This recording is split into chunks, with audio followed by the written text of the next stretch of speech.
So guys, again, really sorry for the inconvenience since I have a network issue since it's disconnected before I started reading messages, as I didn't read messages earlier.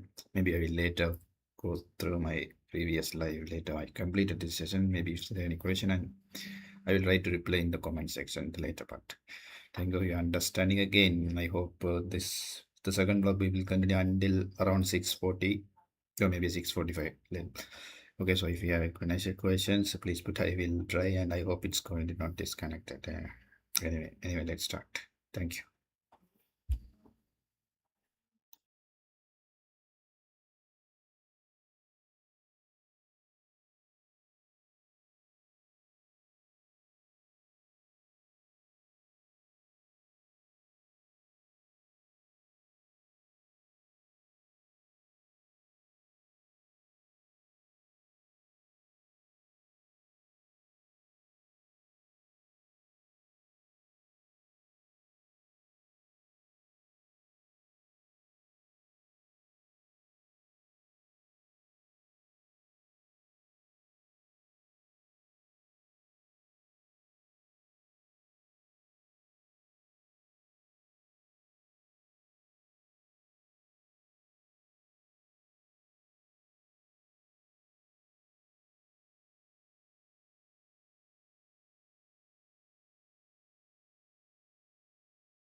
Once you add that location, your repository will be created in the remote as well. Okay. So in my case, I would add this location. For example, what I would do is I would say github.com/iamviramala followed by whatever the name of the repository that I want to provide. Is that clear? Okay. So this is a way. So the command that we use is again git remote add followed by the repository name. So I'm not doing it now because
I don't want to create any stale repository here on my GitHub. For now, I already have a lot of repositories. Okay, so this would be the command git remote add. You can try it by yourself, and if you have any questions while you are doing it, just post that in the comment section. There will not be any issues as I expect. Perfect. So this is a mechanism, or this is a very simple Git workflow. When somebody asks you Git workflow, you have to answer the question in this way. Perfect. Now, as we already, we were already looking at this process called cloning. So I'll explain you the cloning in detail. Okay. So let's say you started working in an organization. So what usually happens is when you're working in an organization, you would typically use a command called git clone. Okay. Why git clone is used? Or somebody asks you how to pull code from GitHub. Okay.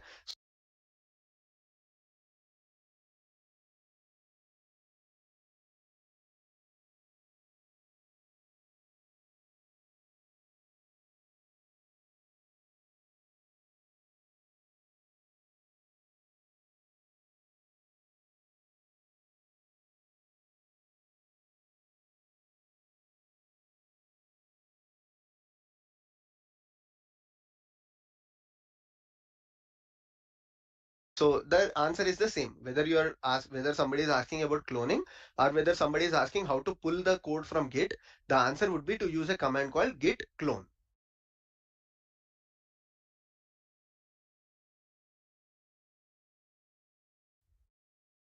Okay, so what is git clone? So git clone is a process using which you pull the code from GitHub or you pull the code from Bitbucket or any Git repository. So what you do is basically, so this is a Git repository that I'm showing you, GitHub repository. So you have an option called code, click on this and you have multiple ways to pull your code or download your code or clone your code. One is HTTPS mechanism, one is SSH mechanism, and the other is GitHub CLI.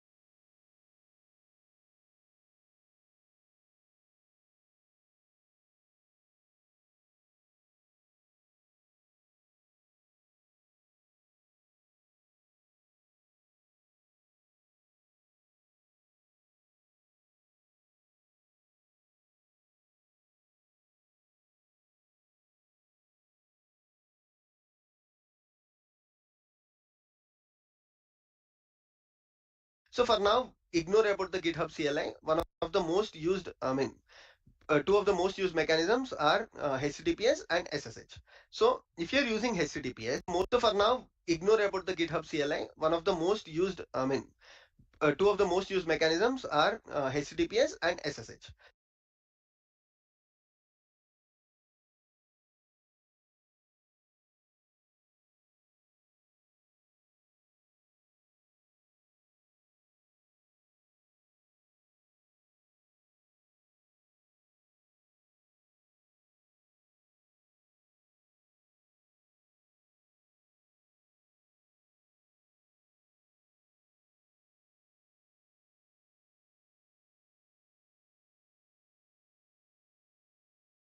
So if you're using HTTPS, you can simply click on the copy button and say git clone. I already showed you, and it will ask you password. Okay. So what is the password? Password is your GitHub password. Uh, right. Password is your GitHub password. So you can simply create an account with GitHub, and if your organization is placed in GitHub or if your organization is placed in GitLab, just provide the password and your authentication is done, and you can download the code. And the other mechanism and the important mechanism is using the SSH code. And the other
Mechanism, and the important mechanism is using the SSH. So how to download the code using SSH? So again, it's not any rocket science. Basically, if you're on Linux machine or if you're on a Linux box, you already understood the concept. You must already know the concept of public and private key. So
when you're using SSH, you basically authenticate using your public key. Whereas you are using HTTPS, you authenticate using your password. That's the only key. When you're using SSH, you basically authenticate using your public key. Whereas you are using HTTPS, you authenticate using your password. That's the only difference. Okay. So how do you clone your code? When somebody asks you, you say that clone is nothing but download. You can either download your code from GitHub or Bitbucket using HTTPS or using the SSH option. So if you want to use HTTPS option, you can provide your password. Whereas if you want to use the SSH option, what you need to do is you need to figure out your public key.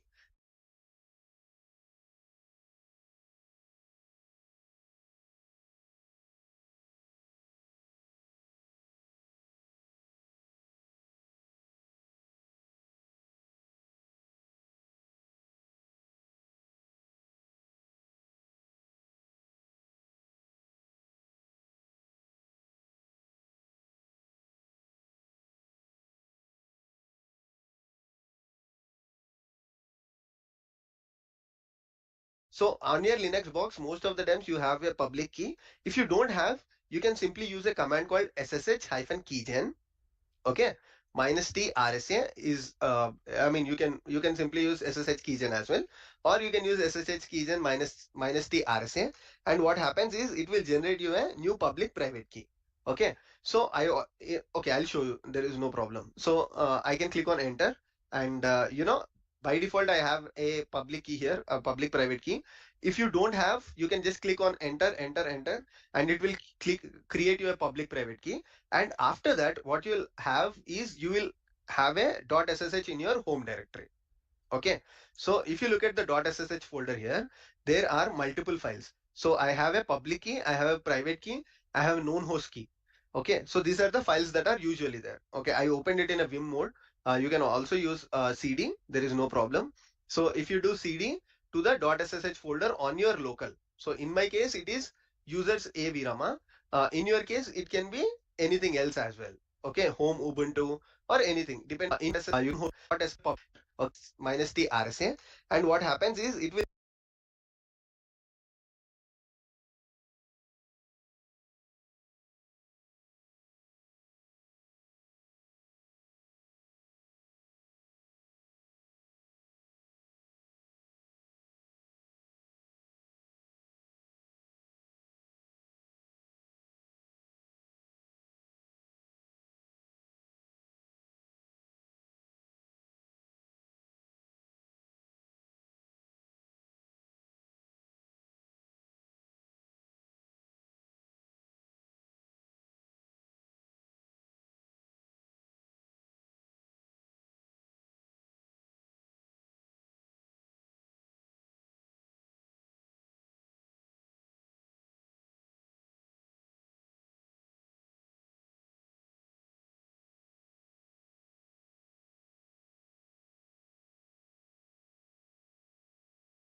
Will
generate you a new public private key.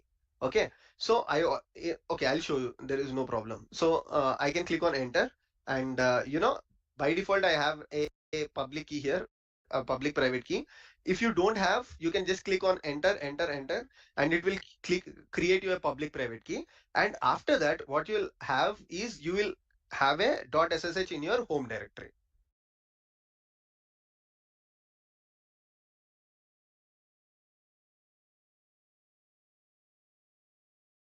Okay, so if you look at the .ssh folder here, there are multiple files. So I have a public key, I have a private key, I have a known host key. There are multiple factory.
Okay, so if you look at the .ssh folder here, there are multiple files. So I have a public key, I have a private key, I have a known host key.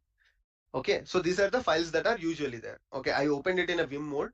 You can also use CD, there is no problem. So if you do CD,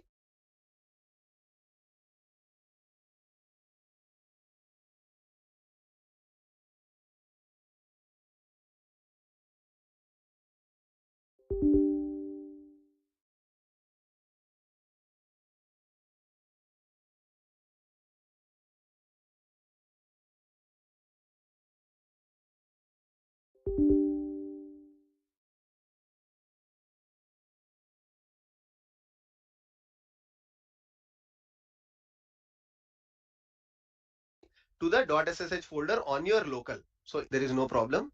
So if you do CD to the .ssh folder on your local. So in my case, it is users A Virama.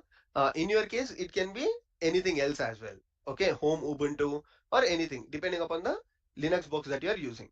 So I open .ssh. So here there is a key called as public key.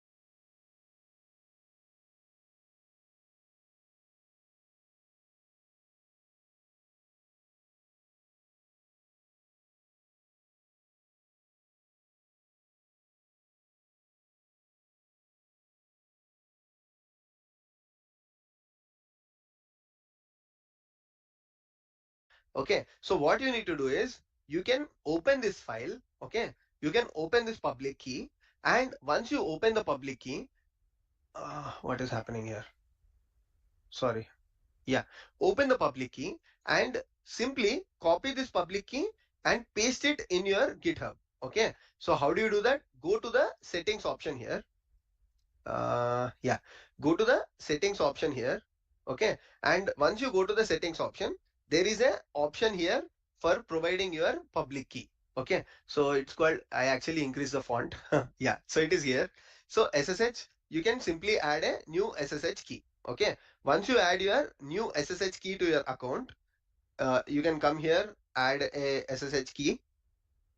Okay, so you can just provide the name of your SSH key, and you can provide your SSH key here. So in my case, I'll copy the contents of idrsa.pub. This is not the file, this is just the file name, but here you have to copy the actual public key.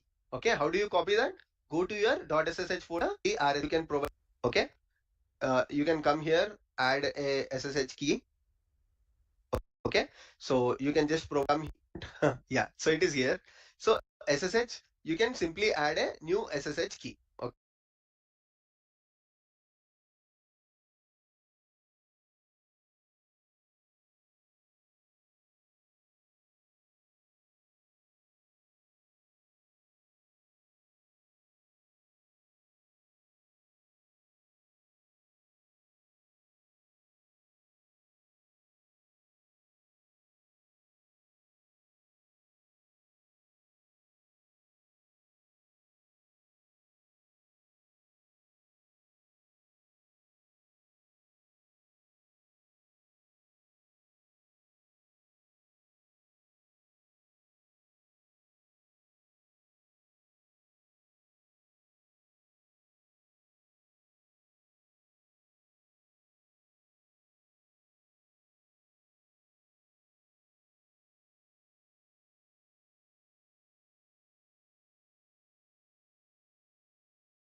Okay, once you add your new SSH key to your account, you can come here, add a SSH key.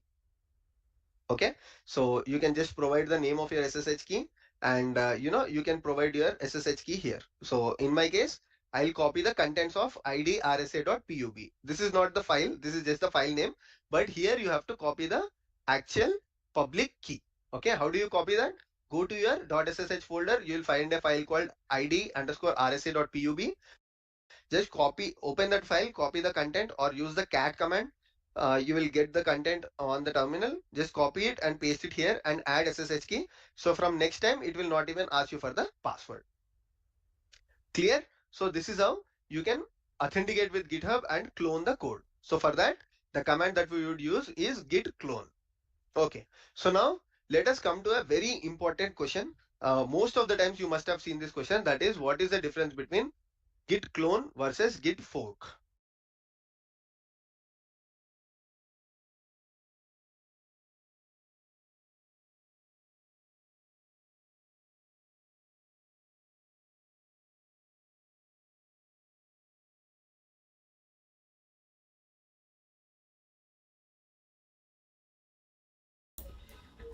So guys, in this specific blog, and also in the first blog, I explored around the Git and GitHub. So specifically the Git clone concept.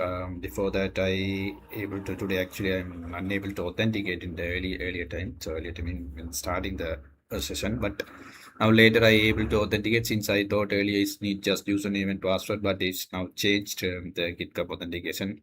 So we can't use the password to authenticate the GitHub. So instead we can use the personal access tokens or their kind of tokens. So I generated that specific token and authenticate my Git and GitHub account. Once I authenticate and experiment with the git clone. So git clone is nothing, just we can download the code from GitHub, like GitHub repository.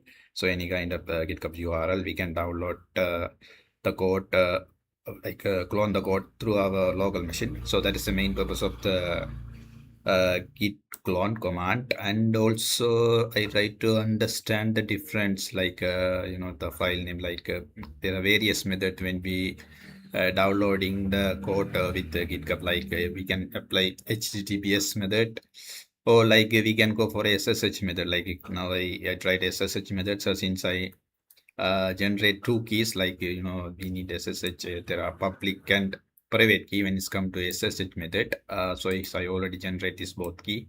So you can see the inside actually is a COM directory.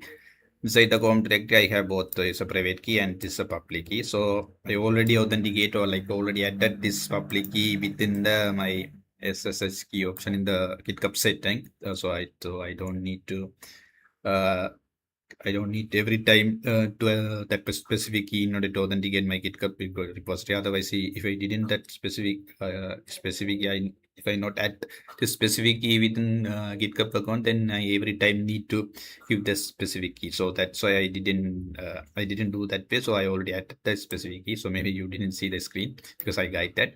So yeah, so also we have a private key, some other like data which is login file as well. I have inside this folder.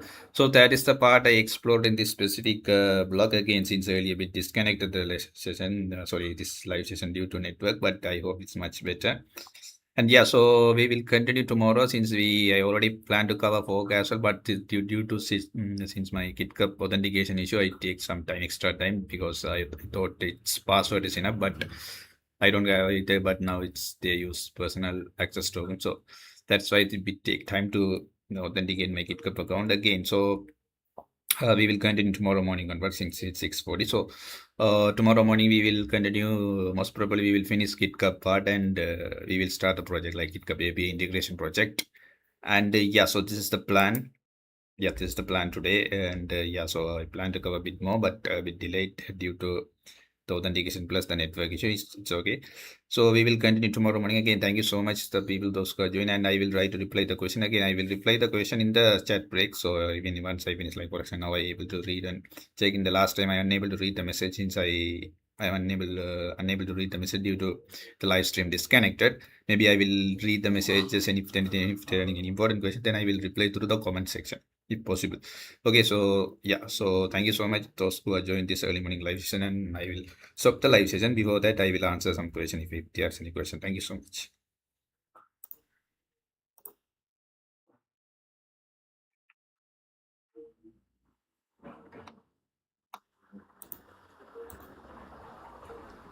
There are someone asking, I start journey web development full stack in 2026.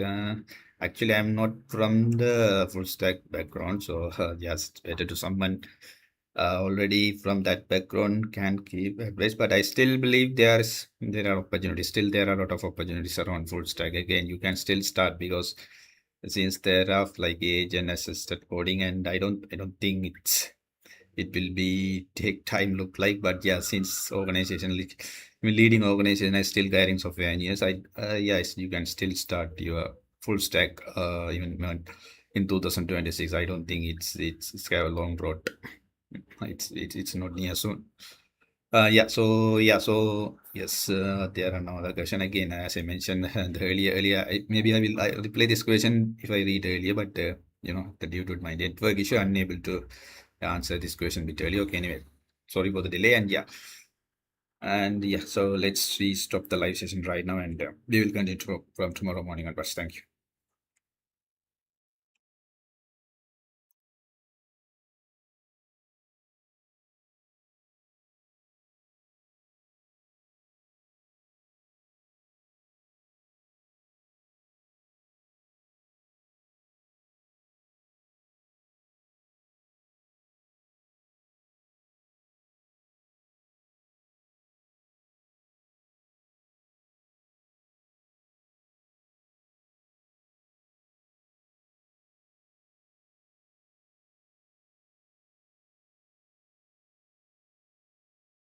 you.